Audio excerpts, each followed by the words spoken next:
Bienvenue dans cette auto shiatsu spéciale randonnée. Que faire quand on a mal au genou? Que faire quand on est trop fatigué? Que faire quand on a les doigts tout gonflés et qu'on sent des fourmis? Que faire si on a mal?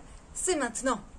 Alors, les problèmes de genoux, je commence tout de suite avec un point que j'aime beaucoup, le point RAT9 qui travaille sur la plupart des problèmes de genoux et puis sur les diarrhées, ce qui peut servir parce que souvent quand on fait des marathons et qu'on court beaucoup, pour les raids notamment, on peut avoir ce genre de petits soucis. Donc, ou si vous avez bu l'eau d'un torrent par exemple. On va aller sous notre rotule, ma rotule elle est ici et j'ai une petite bosse. Une grosse bosse en interne, j'en ai une autre en externe. Je vais aller regarder celle qui est à l'intérieur. Et je viens chercher, en appuyant quand même assez fort, il faut que ça fasse un peu mal.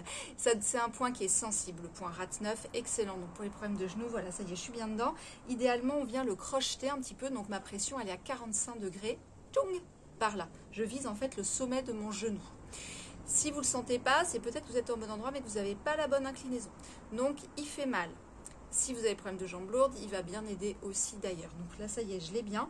Je reste 10 secondes, 20 secondes, 30 secondes, 1 minute, 2 minutes. Ça dépend du temps que j'ai à faire avant la rando, pendant la rando, le soir, pourquoi pas. Donc super pour les problèmes de genoux. Ça, c'est le premier point. Deuxième point, il n'est pas loin du genou aussi, il aide également pour les problèmes de genoux, mais je l'aime beaucoup parce qu'on l'appelle le point des 1000. Je pense que je vous en ai déjà parlé, c'est le point anti-fatigue, celui qui a permis aux Chinois de conquérir un si vaste territoire puisqu'il permet de faire 1 kilomètre en plus une fois qu'on a appuyé dessus. Bien sûr, on peut s'en servir plusieurs fois. Donc cette fois-ci, on va encore sous la rotule, on a la petite bosse ici de RAT9. Là, on va sous la rotule à 4 largeurs de doigts. Hop, et je me mets un petit peu en externe. Je ne suis pas complètement sur le côté, pas complètement sur le devant, je suis entre les deux. Le point est assez sensible, vous voyez, j'appuie bien quand même. Pas hésiter à venir le tapoter de façon un peu yang, c'est-à-dire en stimulant un petit peu vigoureusement. Donc estomac 36, qui peut être bien pour les problèmes de genoux, mais que j'utilise moi surtout pour les problèmes de fatigue physique. Voilà, on peut l'utiliser même quand on ne fait pas de randonnée d'ailleurs. Ça, c'est le deuxième point. Une petite astuce maintenant quand on a, comme moi, avec l'âge, des problèmes de circulation dans les bras. C'est-à-dire que moi, quand je marche comme ça, j'ai fini par avoir des engourdissements dans les bras et notamment les doigts gonflés, ce qui arrive souvent quand il fait chaud. Première chose que vous allez pouvoir vous faire si vous avez le temps, c'est d'acheter des bâtons de randonnée. Je sais, ça a l'air bête, mais ça marche hyper bien. Voilà, et en plus, ça donne un côté pro. Donc, n'hésitez pas à vous acheter ça, c'est rédhibitoire. Après, si vous n'en avez pas, vous allez pouvoir faire ce mouvement de pompage. Donc, vous tendez vos bras et vous allez pomper comme ça en redescendant. Ça fait un petit peu Claude François. Voilà. Donc, vous venez pomper plusieurs fois comme ça. On peut le faire en marchant, bien évidemment. Secouer les doigts. Ça marche très bien aussi. Et puis, tout ce qui va être là, ce mouvement-là, d'une façon générale.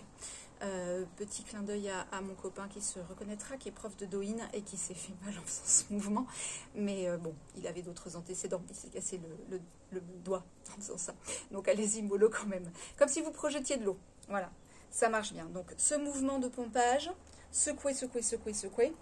Et puis, voilà, tout ça, vous pouvez le faire bien sûr en marchant. Si vous êtes un peu en mode yoga aussi, je vous invite à faire ce mouvement Satanama. On peut tout à fait le faire en marchant. Voilà, c'était tout pour l'instant shiatsu. J'ai un dernier point à vous montrer qui est antidouleur. Vous le connaissez bien maintenant, c'est le point pince à linge. Vous ouvrez votre main, vous mettez la première pliure du pouce, pile au milieu de la membrane, hop, vous appuyez. C'est un point antidouleur d'une façon générale et qui aide aussi pour la constipation, ce qui peut aider pendant l'été. J'espère que ça vous a plu. Profitez bien, randonnez bien. À bientôt.